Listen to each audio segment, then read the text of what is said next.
Noah Whitaker desapareció en 1999, un chico tranquilo de una calle tranquila, desapareciendo sin dejar rastro. Su familia lloró, y el caso se enfrió. 25 años después, regresó a la ciudad, demacrado, de voz suave, y con recuerdos que nadie estaba preparado para escuchar. Afirmó saber dónde estaban los otros niños desaparecidos. Dijo que fue testigo de su destino. Incluso recordó al hombre que los enterró. Esta es la historia de Noah Whitaker, el niño que desapareció y el que sabía demasiado. Si te atraen las historias de crimen real emocionalmente inmersivas y de formato largo, aquellas que desvelan la verdad lentamente y dolorosamente, pieza por pieza, suscríbete y sigue. 3 de marzo de 2024, Estación de Policía de Chandler, Arizona. El hombre no tenía identificación, ni licencia de conducir, ni teléfono, ni billetera, solo un nombre y una cara que no se había visto en 25 años. La detective Karen Meyers miraba a través del cristal unidireccional al hombre sentado frente a ella. Tenía 20 y tantos años,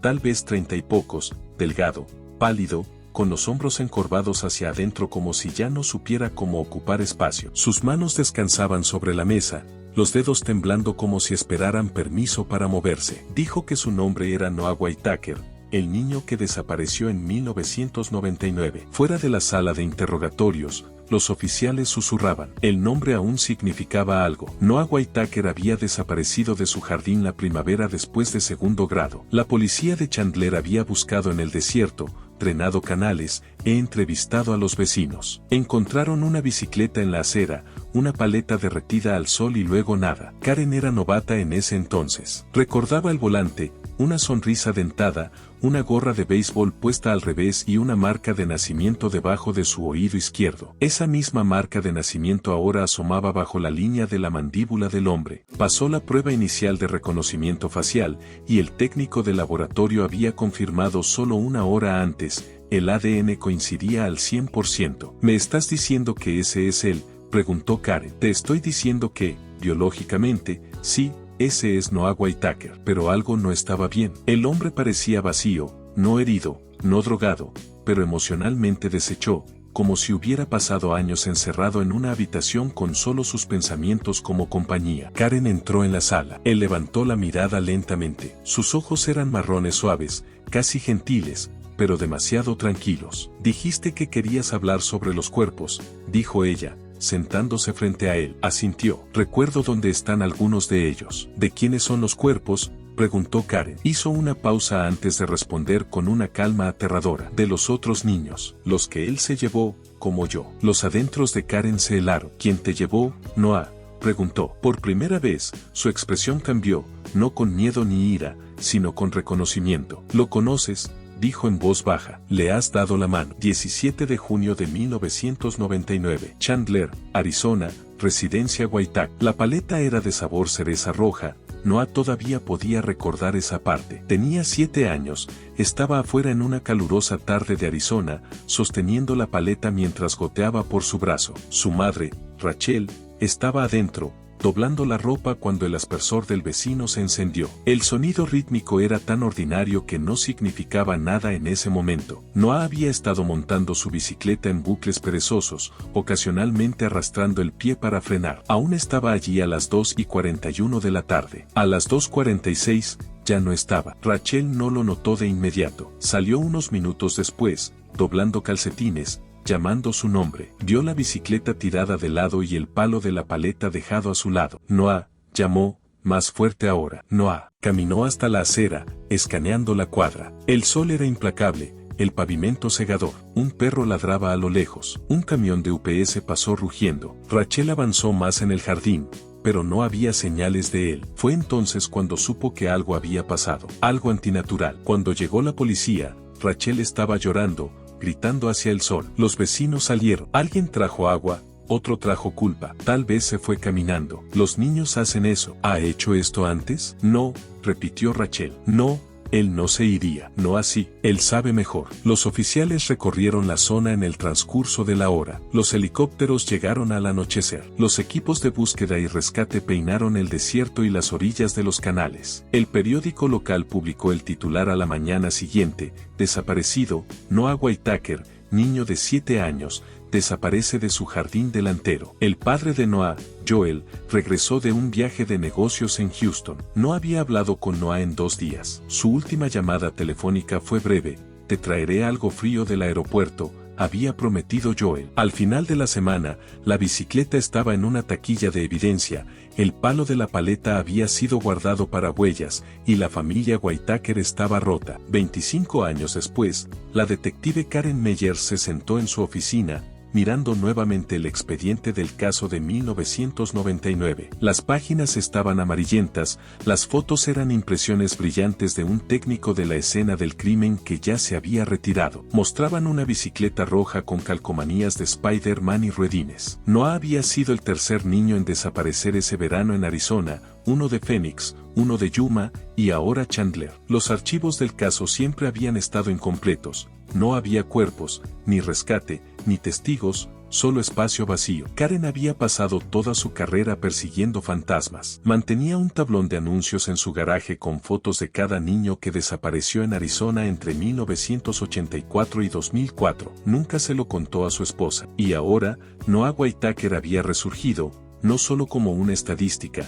sino como un hombre que había cruzado sus puertas. Y ahora, decía recordar todo. De vuelta en la sala de observación, Karen observaba a Noah nuevamente. Su cabeza estaba baja, sus manos entrelazadas en una posición parecida a la oración. Su lenguaje corporal le recordaba a los pacientes de trauma que había visto en estado de sumisión, como alguien que había vivido en un miedo silencioso durante tanto tiempo que el silencio se había convertido en una especie de supervivencia. Los técnicos estaban analizando sus huellas dactilares, tratando de cruzarlas con registros archivados. Hasta ahora, todo coincidía, pero la verdadera prueba sería su memoria, lo que recordaba sobre el día en que desapareció y sobre los otros niños. Karen entró de nuevo en la sala. Noah, dijo suavemente, necesito hacerte una pregunta difícil. Él levantó la mirada. Está bien, dijiste que había más niños. ¿Recuerdas sus nombres? Él dudó antes de responder, con la voz plana. Maya Torres, Connor Lee, Hayden Bell y Elle Carmichael. El aliento de Karen se detuvo. Los 4 nombres eran reales. Los 4 habían desaparecido en un periodo de 3 años y nunca fueron encontrados. 3 de marzo de 2024. Estación de policía de Chandler, sala de entrevistas. Karen había sido policía durante 26 años,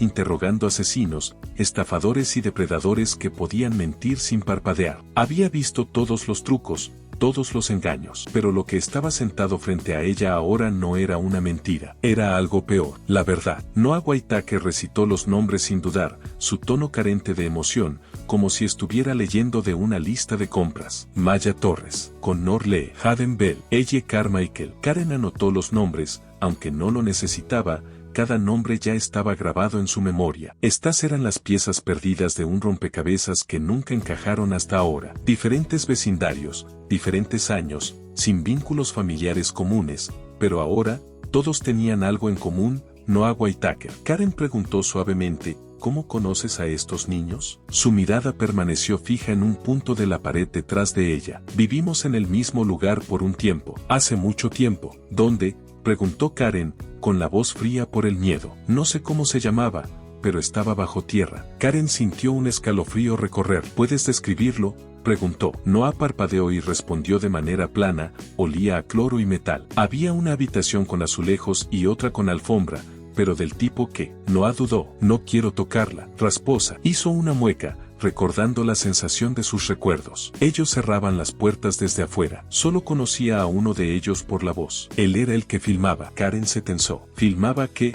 Preguntó. Una larga y pesada pausa. Dijo que las cintas eran para las personas que entendieran. El estómago de Karen dio un vuelco. ¿Qué tipo de personas? Lo presionó. No lo sé, respondió Noah suavemente. Nunca los vi. Solo al hombre. A veces usaba guantes. ¿Y colonia? ¿Qué tipo de colonia? Preguntó Karen, con la voz tensa. Noah miró hacia abajo. Old Spice. La botella roja. Me daba dolor de cabeza. Karen dejó su bolígrafo, luchando contra las ganas de vomitar. 10 minutos después, el detective Marcus Álvarez entró en la sala de observación, cerrando silenciosamente la puerta detrás de él. Veterano en casos de carteles y tráfico, era 10 años más joven que Karen, pero se había endurecido temprano. Se quedó en silencio, mirando el monitor. ¿Qué piensas?, preguntó Karen sin volverse. Si está mintiendo, respondió Álvarez, es el mejor que he visto. ¿Lo crees?, preguntó Karen. Creo que él lo cree, murmuró Álvarez. Y seríamos tontos si no investigamos. Karen se pasó una mano por el cabello. Recordó las sábanas de delfines de Maya. Ese detalle nunca se publicó. Ha estado desaparecido 25 años,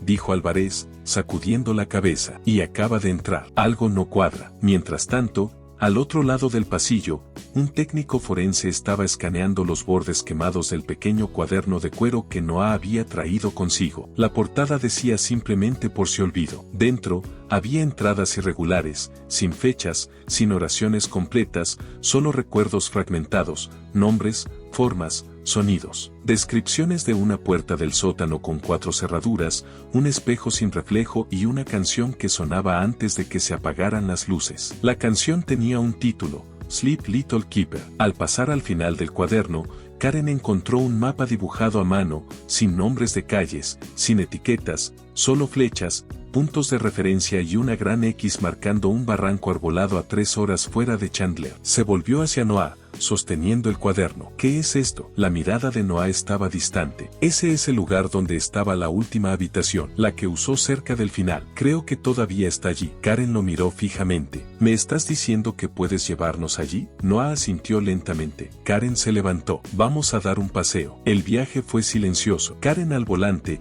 Álvarez en el asiento del copiloto, Noah en la parte trasera entre 2 oficiales. Cuanto más se alejaban de la ciudad, más callado se volvía Noah. Sus dedos temblaban, sus rodillas rebotaban ligeramente y su mirada permanecía fija en el paisaje que pasaba, como si estuviera viendo fantasmas en el desierto. 2 horas después de comenzar el viaje, finalmente habló. Él la enterró cerca del agua, murmuró Noah. Ella murió después de intentar huir. Dijo que arruinó todo. Álvarez se giró en su asiento. ¿Qué agua? Los ojos de Noah seguían enfocados en el horizonte. El lugar que dibujé, hay un arroyo, solo corre en primavera. Al anochecer, llegaron al barranco. El sol se hundió detrás de colinas distantes, proyectando largas sombras sobre el desierto. Karen y Álvarez salieron primero, sus botas crujían sobre el suelo quebradizo. Noah dudó, permaneciendo quieto. ¿Estás bien?, preguntó Karen. No he estado aquí desde que tenía 13 años, susurró Noah, pero recuerdo el sonido, el arroyo. Casi de manera imposible, lo escucharon, un suave goteo de agua más allá de la maleza. Siguieron a Noah hacia el mezquite, y allí, casi invisible bajo la arena, había una trampilla metálica oxidada, camuflada por ramas caídas. Se necesitaron 2 oficiales y una palanca para abrirla. El hedor que los golpeó no era de descomposición, sino de aire que había estado sellado demasiado tiempo. Karen descendió primero, con una linterna en mano. El túnel debajo de ellos olía a moho, cobre y a químicos tenues. A 15 pies, llegaron a la primera puerta. Álvarez se unió a ella. Esto es real, susurró. Alguien construyó esto. La voz de Noah llamó desde arriba. Revisen la segunda habitación a la izquierda. Ahí es donde ella estaba cuando la vi por última vez. El corazón de Karen latió con fuerza mientras entraba cautelosamente en la habitación. Bajo una sección colapsada de tablas del piso, había un pequeño paquete envuelto en tel. Un zapato de niño sobresalía. Álvarez exhaló bruscamente. Jesús. Karen radiografió para pedir la ayuda de CSU y un antropólogo forense. Arriba, Noah permanecía inmóvil, mirando el horizonte mientras el viento aumentaba. No lloraba, no hablaba, solo se quedaba allí como una fotografía que se desvanecía. Cuando Karen salió del túnel, su rostro estaba pálido. ¿Es ella?, preguntó Noah. Karen no respondió de inmediato, pero finalmente asintió. Necesitaremos una identificación positiva, pero sí. Noah miró hacia abajo. Luchó tanto. Le prometí que alguien la encontraría. Karen le puso una mano suave sobre el hombro. Cumpliste esa promesa. De vuelta en la estación de policía de Chandler, el amanecer comenzaba. Karen salió de su auto, con las botas polvorientas y la blusa pegada por el débil olor a moho. No había dormido. Ninguno de ellos lo había hecho. La escena del crimen en el barranco fue sellada, y los restos esqueléticos fueron recuperados. Los especialistas forenses lo etiquetaron como el caso preliminar de Jane Doe 1924. Pero Karen ya sabía que era ella Carmichael. Su ADN había estado en la base de datos nacional durante más de 20 años. El zapato coincidía con el que llevaba cuando desapareció, y debajo del paquete, los investigadores encontraron una pulsera de plástico de niño, brillando en la oscuridad. El nombre aún estaba grabado en ella con una escritura infantil, Ella. Karen sostuvo la pulsera durante un largo momento, algo se rompió profundamente dentro de su pecho. Un niño, encontrado después de 25 años, pero ella solo era uno de ellos, y no había dicho que había más. De vuelta en la estación, se estaba formando un equipo de trabajo. Las solicitudes de los medios llegaban, pero Karen había ordenado total silencio. Nada de filtraciones, nada de entrevistas, nada hasta que entendieran con qué estaban lidiando. Dentro de la sala de conferencias, el pizarrón se había llenado durante la noche. Grupo de caso 1999, Chandler, Mary Coupe. Debajo de él, había una línea de tiempo, 4 años, 5 desapariciones, 3 ciudades y ningún cuerpo hasta ahora. Noah estaba sentado en el extremo de la mesa, sosteniendo una taza de café negro que no había tocado. Sus ojos estaban rodeados de fatiga, pero no pidió descansar. Simplemente esperó. Karen entró, asintiendo a Álvarez, quien comenzó. Hemos confirmado que la pulsera del sitio coincide con la de Elle Carmichael. Sus padres han sido contactados para los registros dentales. La astrología preliminar confirma que es femenina, de 9 a 10 años. La datación por carbono vendrá después. La voz de Noah interrumpió, tranquila pero segura. Ella tenía 9. Cumplió 9 el día antes de morir. Karen lo miró, insegura. ¿Estás seguro? Me lo dijo, respondió él. Solíamos susurrarnos los cumpleaños cuando se apagaban las luces. Karen miró nuevamente al pizarrón, su mente acelerada. Entonces, tenemos pruebas. Sus recuerdos son reales. Ese refugio era real. Ella estuvo allí. Álvarez se inclinó hacia adelante. ¿Puedes contarnos más sobre el hombre? ¿El que dirigía el lugar? No dudó. Su mirada cayó sobre sus manos. Se llamaba señor Aubrey, pero ese no era su verdadero nombre. Solo escuché a alguien decirlo una vez por accidente. Robert, algo de Robert. La sangre de Karen se heló. Robert, había visto ese nombre antes. ¿Robert qué? Preguntó. No lo sé. Nos dijo que podíamos llamarlo señor Aubrey porque le gustaba ese nombre. Dijo que lo hacía sentir más amable. ¿Alguna vez mencionó dónde vivía? No. No negó con la cabeza, pero recuerdo que tenía una marca de nacimiento en el costado del cuello, como una salpicadura, roja y marrón. Karen anotó rápidamente. ¿Qué más? Usaba guantes cuando nos llevaba a la habitación con la cámara, y siempre tarareaba la misma melodía, incluso cuando llorábamos. Álvarez se inclinó hacia adelante. ¿Qué melodía? No dudó, luego comenzó a tararear. Era suave, extrañamente familiar. Karen la reconoció, una canción de cuna, tal vez algo de un viejo programa de televisión o una caja de música. Mirando hacia la pared, hablando en susurros. Ya he tenido suficiente de su ruido. Tal vez mañana los llevaré a la habitación. Están empezando a entender. La grabación crujió, la voz teñida de una calma extraña. Un sonido tan familiar y, sin embargo, completamente ajeno. Karen sintió que su estómago volvía a girar, una ola de náuseas se elevaba en su garganta mientras los recuerdos y las revelaciones chocaban en su mente. Este no era solo un hombre, ya no era solo Robert L. Aaron. Este era el mismo monstruo que había estado persiguiendo sus vidas durante más de 2 décadas. La cinta se detuvo abruptamente, y el técnico de laboratorio, cuyo rostro estaba tan pálido como el de Karen, retiró la cinta del reproductor con manos temblorosas. Había sido otra pieza de evidencia, un eslabón más en una cadena retorcida que seguía extendiéndose más allá de lo que cualquiera había esperado. La voz en esa cinta, tan extrañamente tranquila y metódica, era como un martillo golpeando contra la determinación de Karen. ¿Quiénes eran las chicas? Susurró, su voz apenas audible, más para ella misma que para los demás. Pero la respuesta ahora era demasiado horrible para ignorar. Tendremos que identificarlas, dijo Álvarez, su voz firme pero con un toque de agotamiento. Pero, juzgando por el rango de edad, podrían coincidir con 2 casos más de desapariciones, casos que ni siquiera habíamos relacionado con Aaron antes. Podríamos estar buscando a hermanas. Karen se pasó una mano por el cabello, tratando de estabilizarse. La enormidad de todo eso la estaba asfixiando. No solo estaban descubriendo niños perdidos, estaban desnudando capas de una pesadilla que se extendía por décadas. Ella había visto horrores durante sus años de trabajo policial, pero esto era otra cosa. El agente de campo en Yuma le entregó una pequeña bolsa de evidencia con una etiqueta de nombre desvaída que había sido recuperada del contenedor de envío. Decía, Maya. Su respiración se detuvo. Quienquiera que estuviera a cargo, murmuró Karen, no solo se llevó a los niños, también se llevó sus nombres. Nos aseguraremos de que las familias lo sepan, la tranquilizó Álvarez. Pero, Karen, necesitamos pensar en lo que viene ahora. La hermana de Aaron sigue ahí afuera, y si ella lo ayudó, ella sabía, interrumpió Karen, su mente retrocediendo a las palabras de Noah sobre la mujer con los dedos de los pies rojos. Y si Aaron no está mirando las noticias ahora, lo hará pronto. Necesitamos movernos más rápido. Él nos estará esperando. Se quedaron en el silencio del desierto, el peso de sus hallazgos presionando sobre ellos. El atardecer había convertido el cielo en una mezcla apagada de morados y rosados,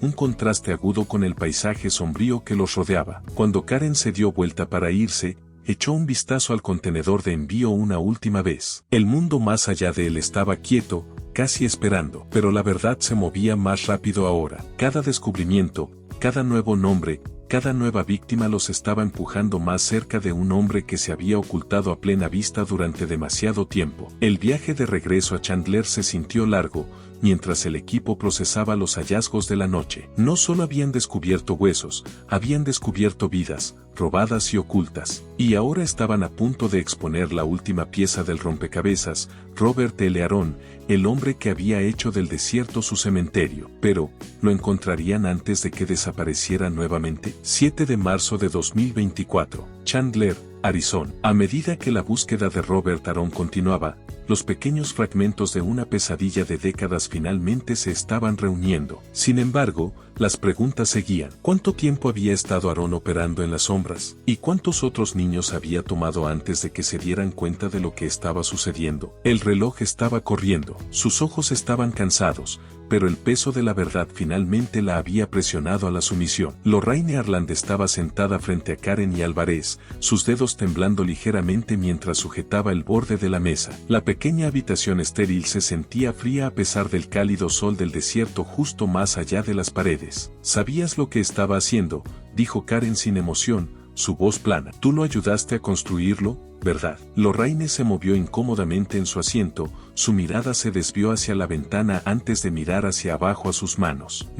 Se detuvo, sacudiendo la cabeza. No sabía lo que se convertiría. No era así. Solo pidió suministros, pintura, alambre, comida, cosas pequeñas. Dijo que estaba construyendo algo importante, algo seguro para ellos. Pero nunca vi. Su voz se quebró. Nunca los vi. Los ojos de Karen se entrecerraron y se inclinó hacia adelante. Pero viste a Lena, viste a los niños. Sabías que estaban allí abajo. Los labios de Lorraine temblaron. No quería hacerle daño a nadie. Él seguía diciéndome que era para su protección, que el mundo los habría arruinado. Los mantenía a salvo. Pensé que les estaba ayudando, pero no podía decir nada. Dijo que si lo hacía, pensarían que era igual a él, que me meterían en prisión, que todos me odiarían. Karen se recostó, en silencio por un momento, procesando la culpa que ahora colgaba pesadamente en el aire. Lorraine era cómplice, sí, pero era el tipo de lealtad retorcida, nacida del miedo y la manipulación, que la mantenía de actuar sobre lo que sabía. ¿Por qué no hablaste antes?,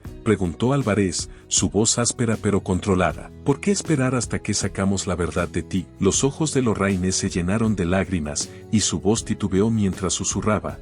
Tenía miedo, no quería creerlo, nunca quise creer que él era así, pero ahora lo sé. Lo he sabido durante mucho tiempo, pero tenía demasiado miedo de perderlo todo. Karen exhaló lentamente. ¿Y Lena? ¿Qué hay de ella? ¿La viste? ¿Lo ayudaste con ella? El rostro de Lorraine palideció. Intenté decirle que lo sentía. Intenté ayudarla, pero ella siempre tenía tanto miedo, tan joven. Era solo una niña pequeña. Y luego se fue. La voz de Lorraine se desvaneció, el peso de la realización finalmente cayendo sobre ella. No pude detener, debí haberlo detenido. Karen sintió un punzón de tristeza, pero fue ahogado por la dura realidad de que Lorraine había elegido permanecer en silencio, incluso cuando tuvo la oportunidad de salvar esas vidas inocentes. El daño ya estaba hecho, las vidas perdidas, y el silencio de Lorraine solo había añadido más tormento. Vas a tener que responder por tu papel en todo esto, dijo Karen fríamente. Puede que no los hayas enterrado,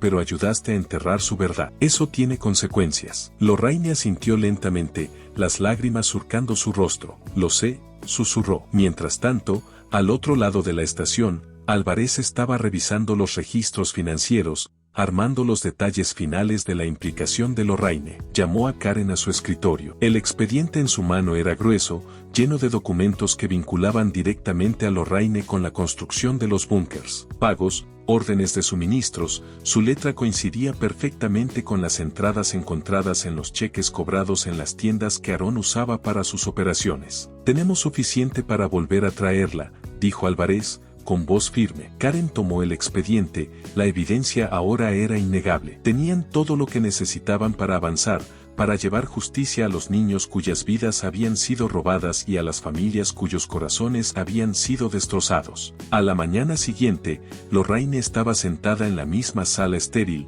bajo las mismas luces parpadeantes, mientras Karen y Álvarez se preparaban para confrontarla con la magnitud completa de sus acciones. Ya no era solo una cómplice a los ojos de la ley, era una pieza clave en el horror que se había desplegado en su ciudad. Pero incluso cuando Karen se preparaba para avanzar con el caso, había un pensamiento que persistía en su mente: Robert Aaron seguía ahí afuera. Y si seguía vivo, los estaba observando ahora. Estaban acercándose, pero con cada descubrimiento, cada paso hacia adelante, la pregunta seguía: ¿serían capaces de encontrarlo antes de que fuera demasiado tarde? Gritando, pero cuando llegaron, no había nada más que una propiedad abandonada. El agente abrió el expediente del caso, mostrando una foto de la casa de campo. Se veía decadente, descuidada, pero el último ocupante conocido era una mujer de unos 40 años, que había reportado recientemente ruidos extraños por la noche. Sus vecinos habían escuchado hablar de un niño que vivía con ella,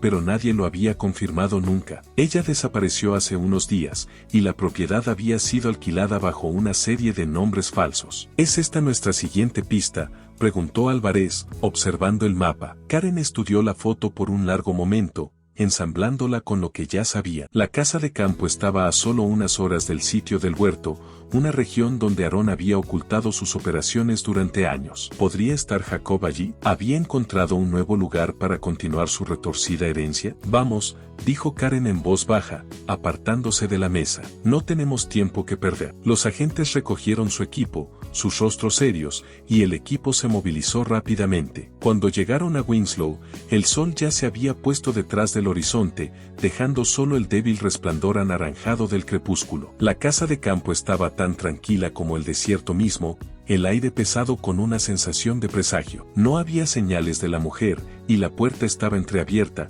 crujiendo con el viento. Karen dio un paso adelante, con la linterna en mano. La casa olía a humedad, como aire rancio y algo más frío. Había sido abandonada, pero recientemente, a juzgar por las pertenencias dispersas dentro. Se movieron cautelosamente por la casa, buscando en cada habitación. Cuando llegaron a la parte trasera, Karen se detuvo en el umbral. Una figura solitaria estaba en la esquina de la habitación, de espaldas, mirando una pared de fotografías. La luz tenue reveló a un niño, con el cabello oscuro un poco más largo que lo que había visto en las grabaciones del huerto. No se dio vuelta. Estaba demasiado quieto, casi demasiado perfecto en su silencio. Jacob Aaron, llamó Karen, su voz firme. Gira. El niño no se movió. Álvarez dio un paso al frente, con la mano sobre su arma, pero Karen lo detuvo. Este no era un caso típico. No era solo otro cautivo o víctima, estaban mirando la próxima generación de terror. Jacob finalmente se giró. Su rostro estaba extrañamente calmado,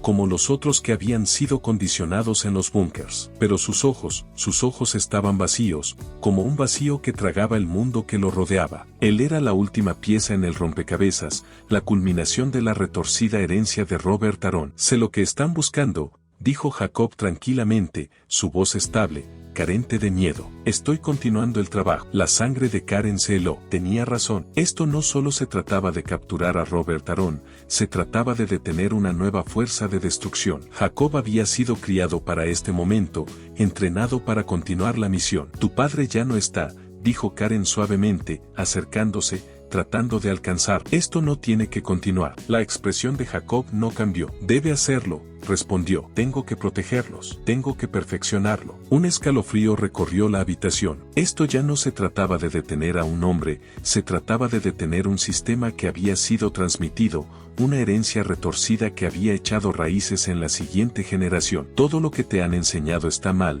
dijo Karen, su voz llena de determinación. No estás protegiendo a nadie, les estás haciendo daño. Jacob no respondió. En su lugar, se dio la vuelta hacia la pared de fotografías, sus dedos rozando las imágenes de los niños que había sido criado para cuidar y, tal vez, reemplazar. Sus siguientes palabras, aunque apenas audibles, hicieron que un escalofrío recorriera la espina de Karen. Ellos necesitan las lecciones. Los agentes avanzaron con cautela, acercándose al niño. Tendrían que traerlo.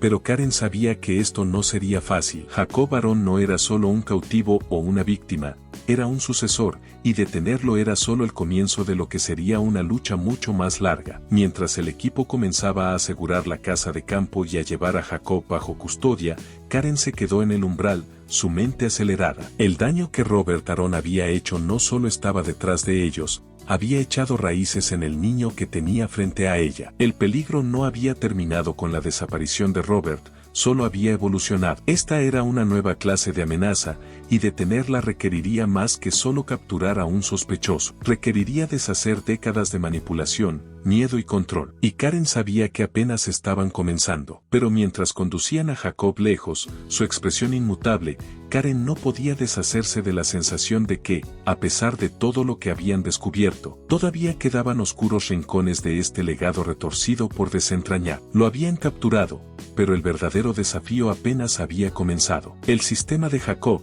pero ya no más. Jacob había seguido adelante, y la casa de él se volvía más urgente con cada hora que pasaba. El corazón de Karen latía con fuerza mientras absorbía el peso de la revelación. Jacob no solo estaba continuando el trabajo de su padre, lo estaba refinando, expandiéndolo, creando una red completa. Estaba entrenando nuevos aprendices. Un legado de abuso y control que continuaría a menos que lo detuvieran. A las 10:17 de la noche, finalmente llegó una pista. Una cámara de trail de vida silvestre había capturado una imagen borrosa de dos figuras cruzando un lecho de arroyo seco a solo 60 millas de Winslow. Un niño, un adulto. Karen se inclinó sobre la foto mostrada en la pantalla, su estómago retorciéndose. El niño era inconfundible, Colby Jensen. El hombre junto a él no era visible, pero la figura era familiar. Jacob. Esa zona está llena de viejas cabañas de guardabosques, murmuró Álvarez, estudiando el mapa. Algunas no han sido inspeccionadas en años. Pongan el avión en el aire, Karen. Ahora. Despegaron de inmediato, volando bajo a través de la oscuridad de la madrugada hacia el Bosque Nacional Apache Sitkrea Pass. La mente de Karen corría con la urgencia de la situación. Jacob había seguido moviéndose, estando siempre un paso adelante, con sus sistemas en su lugar y funcionales. Tenían que atraparlo, pero con cada nueva pista, quedaban con más preguntas que respuestas. 15 de marzo de 2024, Bosque Nacional Apache Sitkrea Pass. El helicóptero Black Hawk volaba bajo a través del espeso dosel de pinos. Las botas tácticas del equipo crujían sobre el suelo cubierto de escarcha mientras avanzaban rápidamente hacia una vieja cabaña medio derrumbada, enterrada bajo musgo y enredaderas que se arrastraban. A pesar de su estado ruinoso, la puerta había sido recientemente forzada, las huellas de barro llevaban hacia adentro, pequeñas huellas de zapatos mezcladas con huellas más grandes. El corazón de Karen se hundió cuando entraron en la cabaña. Dentro, una cama estaba cuidadosamente hecha con una lata abierta de frijoles a su lado, y una bolsa de plástico llena con dibujos infantiles descansaba en el suelo. Pero fue el mensaje de carbón en la pared lo que hizo que la sangre de Karen se helara.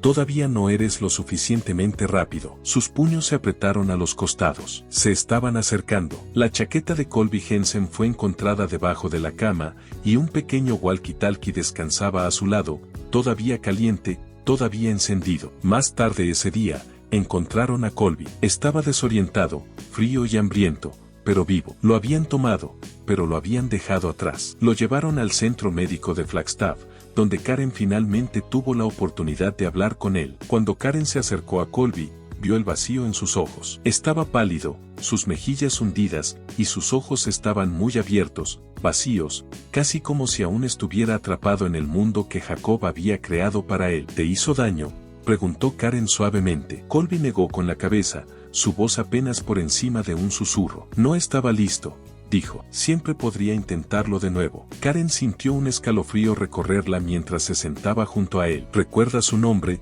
preguntó suavemente. El niño dudó, luego asintió. Jacob, pero me dijo que no lo dijera en voz alta. Dijo que pertenecía al silencio. El peso de sus palabras quedó pesado en el aire. Jacob no era solo una figura oculta en las sombras, había llegado a encarnar algo mucho más oscuro, algo sistemático y escalofriante. Había creado un mundo donde el silencio era obediencia y donde cada lección era un paso hacia continuar el legado. Esa noche, Karen se sentó sola en su habitación de hotel, mirando la oscura silueta del bosque. Se vio a sí misma en el reflejo, más vieja, desmoronándose bajo la presión de todo lo que habían descubierto. La pesadilla solo había crecido, y ahora no solo se trataba de detener a Jacob, se trataba de detener la herencia del miedo y control con la que había sido criado para perpetuarla. Un nuevo tipo de monstruo había emergido, y Karen sabía que la lucha no había terminado. Jacob varón, ahora adulto, ya no era solo un niño criado en la oscuridad, era un hombre,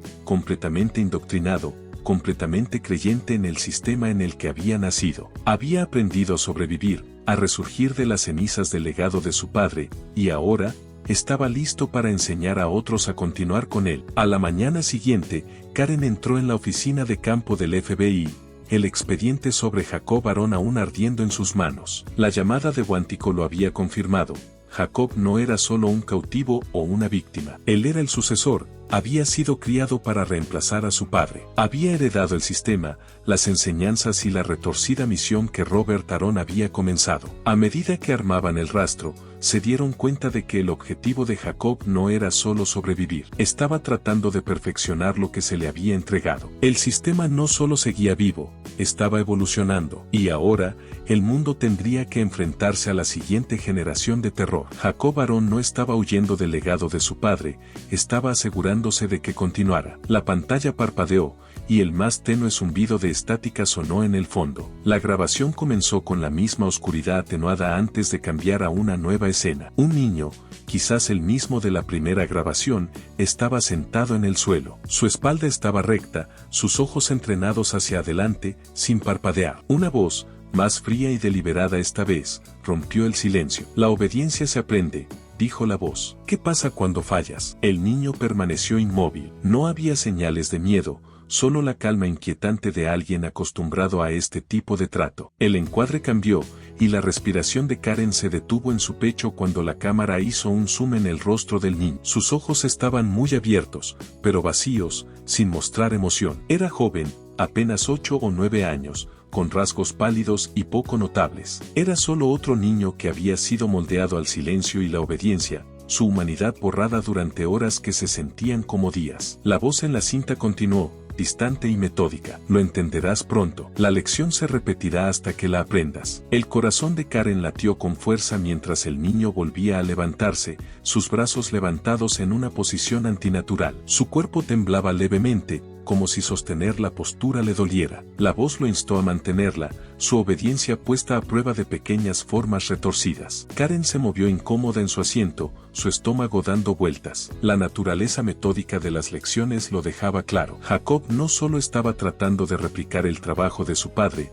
estaba tratando de perfeccionar. Tenía un sistema, y el sistema estaba diseñado para descomponer a los niños en vasijas obedientes, para mantenerlos callados, controlados y entrenados para un único propósito. Karen miró la pantalla, incapaz de apartar la vista. Sabía que lo que estaba viendo no solo eran imágenes, era evidencia de la creación sistemática de un monstruo. Trató de fortalecer su determinación, pero ver a estos niños, moldeados y manipulados en herramientas de cumplimiento, le dio un golpe en el estómago. No era solo la mente de un niño siendo arruinada, era la plantación deliberada de semillas para que futuras generaciones continuaran con este ciclo infernal. La cinta se apagó, dejando la habitación en un silencio opresivo. Karen exhaló profundamente, sus dedos agarrando los bordes de la mesa, su cuerpo tenso por el peso emocional de las imágenes. Trató de centrarse antes de hablar. Esto es lo que Jacob quiere. Él no quiere detenerse, quiere que continúe. El analista de comportamiento a su lado asintió, hojeando las notas que habían tomado. Esto no solo se trata de control, se trata de legado. Él fue criado para creer que este sistema es sagrado, y ahora lo está perfeccionando. Karen cerró los ojos, su mente reproduciendo las imágenes. Y los niños, los que fueron entrenados, susurró. Todavía están ahí afuera. El sistema de Jacob sigue funcionando. Sí, dijo el analista, su voz grave. Y está reclutando. Karen está buscando a otros para reemplazar a los que fallan. Álvarez entró en la sala, su rostro sombrío. Hemos identificado al resto. Los niños desaparecidos de la sala del huerto, Kyle Max, Sierra Bess, él y Carter, todos conectados, y todos parte del sistema de Jacob, pero aún no sabemos dónde está ahora. Es demasiado escurridizo. Los ojos de Karen se dirigieron hacia la pantalla, hacia la inquietante imagen de un niño parado perfectamente quieto, soportando la lección. Sintió un fuego encenderse dentro de ella, una sensación de urgencia que ya le era demasiado familiar. Ya no solo perseguía a un criminal, estaba tratando de detener la creación de una nueva ola de terror,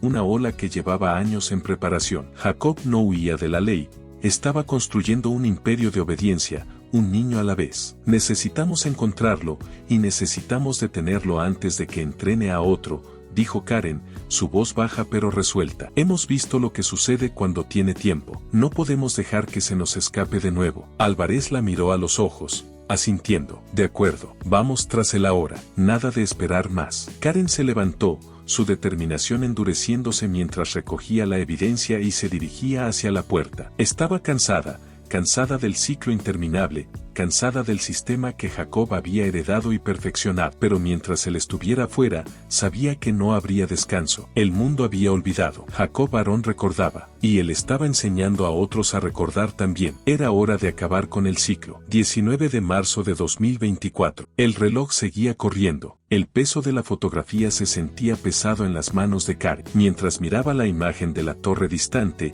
el mismo sistema frío y calculado con el que había pasado meses desentrañando volvió a su mente. Redención. La palabra en sí misma tenía un peso siniestro, una etapa final en el retorcido legado de Jacob Aaron, un lugar donde las reglas del silencio, la obediencia y el miedo continuarían. Karen sabía que esto no era solo otra pista, no era un incidente aislado, era el siguiente capítulo, y era como si Jacob Aaron hubiera estado esperando, observando y planeando su siguiente movimiento todo el tiempo. El legado que había creado no podía ser destruido simplemente arrancando las raíces, era un sistema, como un virus, listo para esparcirse y evolucionar. Con una exhalación lenta, colocó la fotografía en su cajón, el silencio de la oficina presionando sobre ella. El mundo a su alrededor podría haber seguido adelante, los titulares se desvanecerían, pero ella sabía mejor. La verdad no había terminado, ni siquiera había comenzado. El sistema que Jacob Aaron había construido no solo se trataba de control, se trataba de creencias,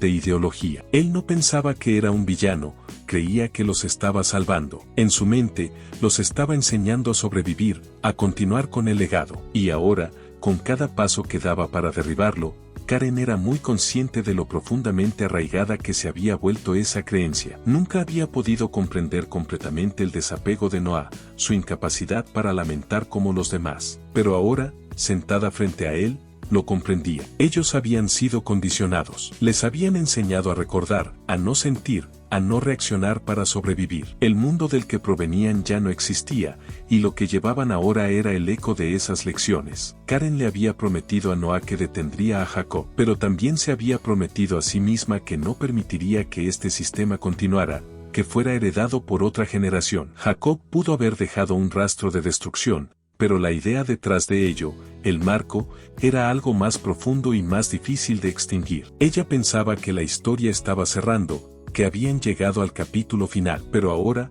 lo entendía, no había cierre, no había fin para este tipo de terror. No se trataba de encontrar a Jacob, se trataba de destruir la ideología que lo había mantenido oculto, enterrado y vivo. En ese momento, Karen supo que la lucha no había terminado. Ella aún no había terminado. La redención era el siguiente paso en el sistema que Jacob había construido cuidadosamente, y Karen iría tras él con la misma determinación implacable que la había llevado hasta este punto. Lo encontraría, destruiría su red y detendría el ciclo antes de que pudiera continuar, porque al final, mientras Jacob Aaron viviera, el sistema nunca moriría. No solo se trataba de salvar a los niños, se trataba de salvar al mundo de este sistema que había estado pudriéndose en la oscuridad durante demasiado tiempo. Los sistemas no mueren a menos que alguien los queme, y Karen no tenía miedo de encender la cerilla. El sobre, la fotografía y la familiar banda de tela gris todo señalaba hacia un futuro que Karen no podía ignorar. La redención estaba lista y ella también.